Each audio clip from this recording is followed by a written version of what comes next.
নমস্কার, আপনার প্রিয় রান্নাঘরে সবাইকে স্বাগত। আশা করি আপনারা সবাই ভালো আছেন, সুস্থ আছেন।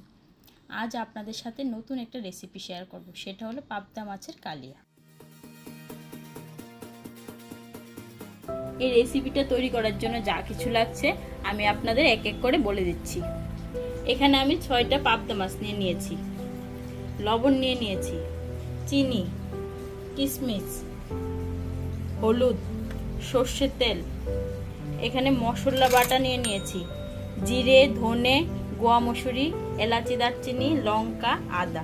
এখানে ফোড়নের জন্য গোয়া মসুরি, মেথি, একটা শুকনো লঙ্কা ভেঙে নিয়েছি, আর একটা তেজপাতা নিয়ে নিয়েছি, আর এখানে দুধ নিয়ে নিয়েছি। এখন আমি মাছগুলোর গায়ে লবণ হলুদ মেখে নেব। এখানে আমি আধা চামচ লবণ দিয়ে দিচ্ছি, আধা চামচেরও কম হলুদ দিয়ে দিচ্ছি। এখন মাছগুলোর গায়ে ভালো করে লবণ হলুদটা মেখে নেব। মাছগুলোর গায়ে লবণ হলুদ ভালো করে মেখে নিয়েছি। গ্যাসের উপরে একটা কড়াই বসিয়ে এখন গ্যাসটা জ্বালিয়ে দিচ্ছি। কড়াইটা গরম হয়ে গেছে, এখন আমি 3 চামচ তেল দিয়ে দিচ্ছি। আমার ভিডিওটা শুরু থেকে শেষ পর্যন্ত দেখার অনুরোধ রইল। তেলটা গরম হয়ে গেছে, এখন আমি মাছগুলো ভেজে নেব। মাছগুলো দেওয়ার আগে আমি তেলের মধ্যে অল্প একটু লবণ, অল্প একটু হলুদ দিয়ে দিচ্ছি, যাতে মাছগুলো ভাজার সময় কড়াইতে লেগে না যায়। এখন তেলের সাথে হলুদ লবণটা মিশিয়ে দেব। এখন আমি মাছগুলো দিয়ে দিচ্ছি। মাছগুলো আমি হালকা ভেজে নেব।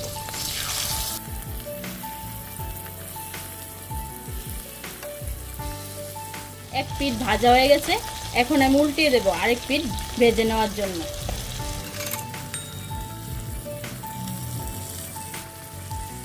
আপনারা গ্যাসের ভলিউমটা মিডিয়ামে রাখবেন, না হলে পুড়ে যেতে পারে। মাছগুলো দুনো পিঠই হালকা করে ভেজে নিয়েছি, এখন একটা পাত্রে নিয়ে নিচ্ছি।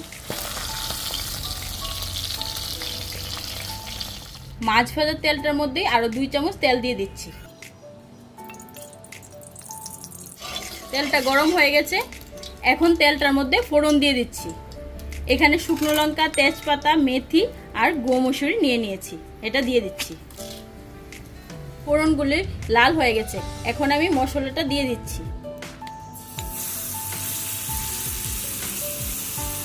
মশলার বাটিটা ধুয়ে অল্প জল দিয়ে দিচ্ছি, যাতে মশলাটা পুড়ে না যায়। এখন আমি মশলাটা ভালো করে কষিয়ে নেব। মশলাটা আমি 2 মিনিট ধরে কষিয়ে নিয়েছি। আমার মশলাটা কষানো হয়ে গেছে, এখন আমি মশলাটার মধ্যে আধা চামচেরও কম লবণ দিয়ে দিচ্ছি, আধা চামচেরও কম হলুদ দিয়ে দিচ্ছি। এখানে আমি 1 চামচ চিনি নিয়েছি, এটাও দিয়ে দিচ্ছি। ছোট কাপ দিয়ে 2 কাপ দুধ নিয়েছি, এটাও দিয়ে দিচ্ছি। এখন মশলার সাথে দুধ, চিনি, লবণ সবগুলো আরও 2-3 মিনিট ধরে কষিয়ে নেব।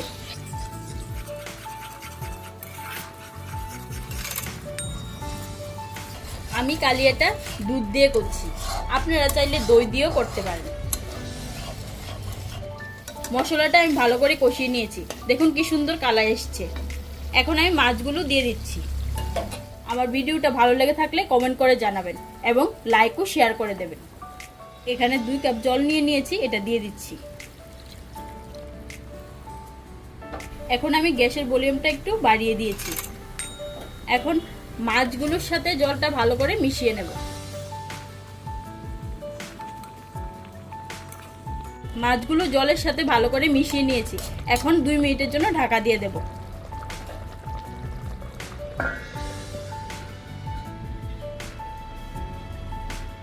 দুই মিনিট হয়ে গেছে, এখন আমি ঢাকাটা উঠিয়ে নিচ্ছি।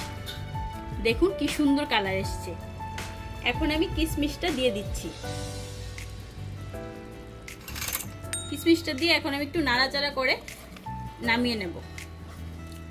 আমার এই রেসিপিটা আপনাদের ভালো লেগে থাকলে আমার চ্যানেলটাকে সাবস্ক্রাইব করে পাশে থাকা বেল আইকনটা ক্লিক করে দেবেন।